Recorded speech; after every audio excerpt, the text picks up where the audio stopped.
Chapter 65, in which Garland Lenox finds what he's looking for. Damn, son, I thought you said you were a runner.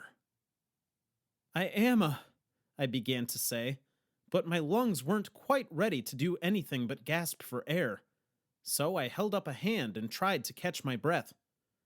Take your time, Garland said, but not too much of it. When I finally sat up next to the old man, I noticed he was still panting from his own journey up Montmartre. "You okay?" I asked. "I'm just fine," he said, then pointed out at the city below and said, "Beautiful, ain't it?"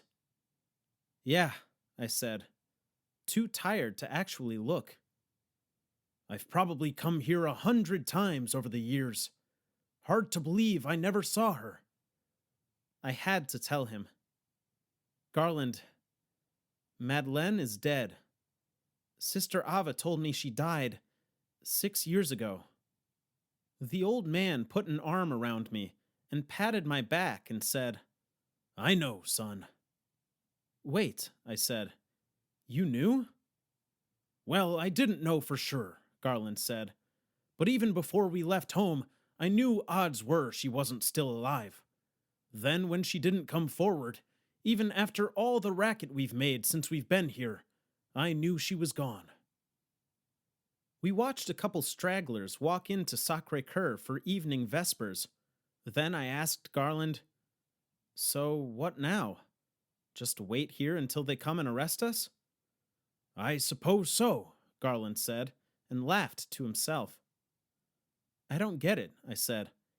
"If you knew Madeleine wasn't going to be here, why didn't we just turn ourselves in back in Saint-Lô?" The old man smiled and said, "Son, I don't know if this'll make much sense to you, but Maddie and me, this was our place.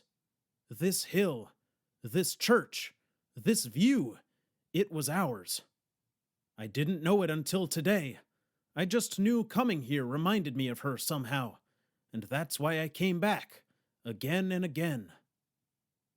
"Sister Ava," I said.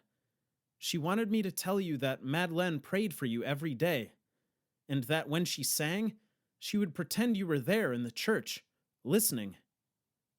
Garland smiled, and I said, "She wanted you to know Madeleine loved you, all her life."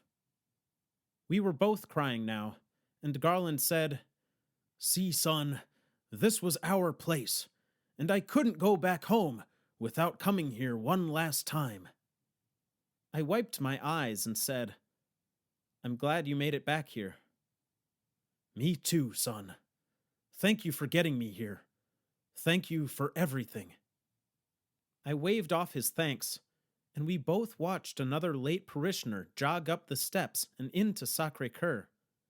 And as they opened the door to the church, the 16 angelic voices of the Benedictine sisters of the Sacré-Cœur de Montmartre filled the evening air. Garland smiled, and I wanted to ask him why he wasn't angry, why he wasn't cursing God or the universe, or whoever decided that some people get a lifetime with their true love, and he and Madeleine only got 2 months. Because if love wasn't going to play fair, I wasn't sure I wanted to play anymore. But before I could ask, the old man stood up, and as if reading my mind, said, "Edwin, I know you're hurting now. I'm hurting too. But I want you to know I'd suffer for another 70 years just for 5 minutes more with my Madeleine. The pain is always worth it, son.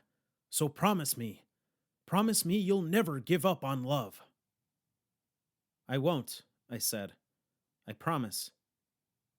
The old man tousled my hair and said, "Now, if you'll excuse me, son, I'd like to hear my angel sing, once more for the ages."